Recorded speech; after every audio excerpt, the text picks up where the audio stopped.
հաշվի, ինչ միջոցների մասին կհայտարարի։ Արտաբյուջեից, բայց թե ֆինանսական ինչ աղբյուրից է պետությունը ժամանակավոր սուբսիդավորելու հոսանքի թանկացումը վարչապետը չի մանրամասնել, դեռևս հայտնի չէ նաև հետցում աուդիտ անցկացնող ընկերության անունը, ըստ պայմանավորվածության հարցը պետք է հստակեցվի մինչև հուլիսի 10-ը, գուցե հուլիսի վերջ ձգվի։ Էներգամատակարար ընկերությունում ֆինանսական, տեխնիկական ուսումնասիրության եւ առհասարակ սակագնի մեծ ծախսերի արտացոլման գնահատումից հետո միայն Հայաստանը կդիտարկի էլցանցերի հնարավոր ազգայնացման տարբերակը։ Տնտեսական օրակարգ 2015 համաժողովին մասնակցող պաշտոնյաներից պարզել են լրագրողները։ Բուն քննարկմանը տեղեկացվել է միջազգային գործընկերների հետ երկիրը պատրաստել է էներգետիկ համակարգը մինչև 2036 թվականը զարգացնելու նոր ծրագիր։ Գալով ներկա տնտեսական խնդիրներին վարչապետն ասել է. պատրաստ է լսել համագործակցության ցանկացած առաջարկ ընդունել սուր քննադատություն, սակայն ոչ հոռետեսական նվնվոց։ Ըստ տարբեր կարծիքների միջազգային կառույցները շտապել են վատթարացնել Հայաստանի աճի մասին իրենց կանխատեսումները, որոնցում ի դեպ Ռուսաստանից կախվածությունն ավելի շատ են հաշվի առել,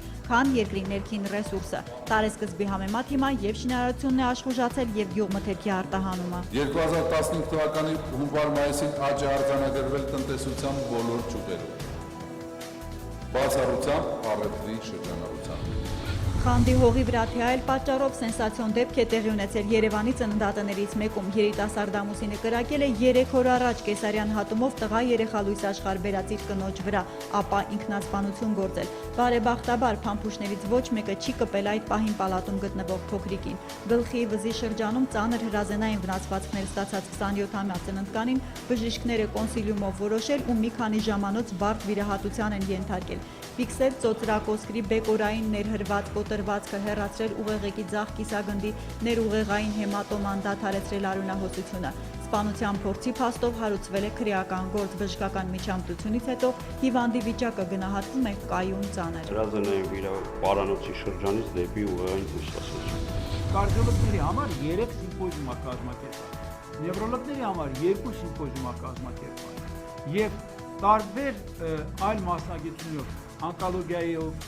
այսինքն ուռուցքաբանությամբ կազմակերպված։ Սրտի բուժման նորարար մեթոդներից մինչև օստեոպարոզի խնդիր, առողջությունություն եւ ինտենսիվ թերապիա, բոլոր այս թեմաներով առաջիկա օրերին Երևանում անվճար դասընթացներ կանցկացնեն աշխարհահռչակ հայ բժիշկները։ 16 երկրից 450-ից ավելի վիրաբույժ, նյարդաբան, գինեկոլոգ, ստոմատոլոգ է Հայաստան ժամանելու մասնակցելու հայրենիքում գումարվող համահայկական միջազգային բժշկական համագումարին։ Նախորդը Լոս Անջելեսում էր, հաջորդը Արգենտինայում է լինելու։ Քանի որ զուգադիպեց Երևանը հայ բժիշկներին հյուրընկալում է Եղեռնի 100-րդ տարելիցի տարում, միասին հանուն ազգի առողջության խորագիրը ստացած հավաքը մեկնարկելու է։ Ցեղասպանության եւ հիվանդությունների միջև կապի քննարկումով կոտորածների ժամանակ բժիշկների գործունեության վերաբերյալ պատմական նյութերի հատուկ ցուցադրությամբ։ Այդ ամենին հաջորդելու են մասնագիտական աշխարհում առաջատար համարվող փորձի փոխանակումները։ 16 սատելիտ է լինելու, 400-ից միայն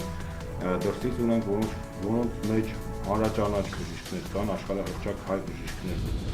Ստեղծվել է 12 մշտական ռեֆերենս կայաններից բաղկացած ցանց եւ 1 վերահսկող կայան Երևան քաղաքում անփոս պայմանական անվամբ, որը ծածկում է հանրապետության ամբողջ տարածքը։ Մեկ միասնական կոորդինատային համակարգն այժմ թույլ է տալիս երկրի տարածքում ճշգրիտ տեղադիրք որոշել ինչպես շարժվող, այնպես է ստացիոնար օբյեկտների համար։ Օդային լուսանկարահանման եւ լազերային սկանավորման միջոցով Երևանի, Գյումրիի ու Վանաձորի համար կազմվել է բնակավայրի թվային մոդել 10 սանտիմետրի ճշտությամբ։ Հանրապետության մյուս տարածքներում, որտեղ ինչ կա, շենք, այգի, գործարան, հասարակական այլ օբյեկտ, ինֆորմացիային պետությունը տիրապետում է 20 սանտիմետրի շեղումով։ Քարտեզագրական բոլոր այս աշխատանքները կադաստրի կոմիտեն իրականացրել է Նորվեգիայից ստացած դրամաշնորհի հաշվին։ Ծրագրի ավարտական եզրափակիչ քննարկման համար հատուկ ընտրել էին իրենց մասնագիտական հողաշինարարի եւ գեոդեզիստի օրը։ Նվեր նախագիծը ֆինանսավորած կողմն է ստացել։ Թող մեր խաչքարը զարդարի ձեր գրասենյակն, ասել է Մարտին Սարգսյանը։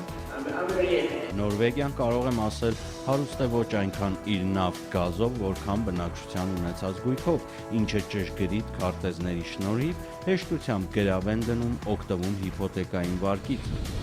Պոլիտեխնիկի դիմորդների թիվն այս տարի ավելացել է, չնայած դատելով հայտերից երիտասարդներն ամենաշատն ուզում են դառնալ, ԵՊՀ-ի ուսանող կտրուկ վատացել է, մասնավոր բուհերի գործը ոչ պետական 30 համալսարանից միայն 9 էին, որ դիմորդ ունեն։ Քննական առաջին փուլի արդյունքներն է ամփոփել գնահատման թեստավորման կենտրոնի ղեկավարը։ Քանի դեռ ընդունելության երկրորդ փուլը չի մեկնարկել, մրցութային բալերի շեմի մասին ինֆորմացիա Գագիկ Մելիքյանն ասել է չկա։ Ամեն ինչ պարզ կդառնա, երբ հուլիսի 2-ին սկսվի, 8-ին ավարտվի բանակից զորացրվածների եւ հիմնական թեստից բացակաների քննաշրջանը։ Հիմա մի բան է հստակ՝ իտալերեն եւ պարսկերեն լեզուների ֆակուլտետն այս տարի առհասարակ դիմորդ չի ունեցել։ Ընդհանուր 11803 դիմորդից 1088-ը բացակայել են, 64-ը տարբեր պատճառներով քննասենյակում ընդհատել են թեստը։ 6 երեխա հեռացվել է արտագրելու պատճառով։ Մեկի մոտ մենք Wi-Fi սարք ենք հայտնաբերել, մեկի մոտ ինքնաշեն կարելի ասել, բայց երևի մասնագիտական լուրջ ուրեմն կարողությունների տեր է պատրաստել այդպիսի սարքը, մի ամբողջ կայան է, որը միաժամանակ կարող է եւ հաղորդել եւ ընդունել։ Մենք ընդլայնում ենք կրթաթոշակների թիվը մինչև 25։ Հայ ուսանողների համար Եգիպտոսի հեղափոխությունից ու Սիրիա-Լիբանանյան անհանգստություններից հետո վերջապես վերականգնվում է արաբայի իսլամագիտություն ուսումնասիրելու հնարավորությունը, ընդ որում անվճար, քանի որ մեր երիտասարդներին Հորդանանը բուհական իր համակարգ է հրավիրում փոխադարձ համաձայնագրով։ Առաջիկա 5 տարիներին Ամանը կրթաթոշակ կտա նաև երկրի համալսարան ինստիտուտներում տեղեկատվական տեխնոլոգիաների, ճարտարապետաշինարարության, հնագիտության, լեզվաբանության, բժշկական ֆակուլտետներում բակալավրիատի եւ մագիստրատուրայի ամբողջական կիսամյակի համար։ Հավասար մոտեցման բյուջեի ֆինանսավորման հաշվին Հայաստանն էլ մինչև 25 արաբի կհյուրընկալի։ Ուրախ ենք Հորդանանում տեսնել հայ ուսանողների բուհական կրթության մեր միջավայրը կարող ենք միջազգային կոչել, քանի որ սովորողների 25%-ից ավելին օտարերկրացիներ են։ Հունիսի վերջին օրը ստանդարտ 24 ժամից մի քիչ երկար կձգվի, ավելի ստույգ 86401 վայրկյան գիտնականների պնդմամբ լուսնի եւ արեգակի գրավիտացիայի ազդեցության պատճառով երկիր մոլորակի պտույտը ժամանակի ընթացքում դանդաղում է, առաջացնելով լրացուցիչ վայրկյան։ Այդ սկզբունքով 1971 թվականից մինչև հիմա աստղագետները ժամի ճշգրտում են կատարում արդեն 25-րդ անգամ։ Չսխալվելու համար հիմք է ընդունվում ատոմային ժամացույցների չափագրումը, ըստ որի բոլորին հայտնի 1 օրն ուղիղ 24 ժամին նույնն է թե 86400 վայրկյանի հավասար է եղել ոչ ավել ոչ պակաս 1820 թվականին։ Հունիսի 30-ին NASDAQ OMX Արմենիայի հարթակում իրականացվել է բավական խոշոր գումարի $9,80,000 առուվաճառք ամերիկյան արժույթի դիմաց 471 դրամ 98 լումա միջին փոխարժեքով։ Հուլիսի առաջին օրվա համար տարադրամային շուկայում կենտրոնական բանկի սահմանած միջին փոխարժեքները հետևյալն են։ Թանկարժեք մետաղների համար էլ Արջին բանկն առաջարկում է հիշյալ գնանշումները։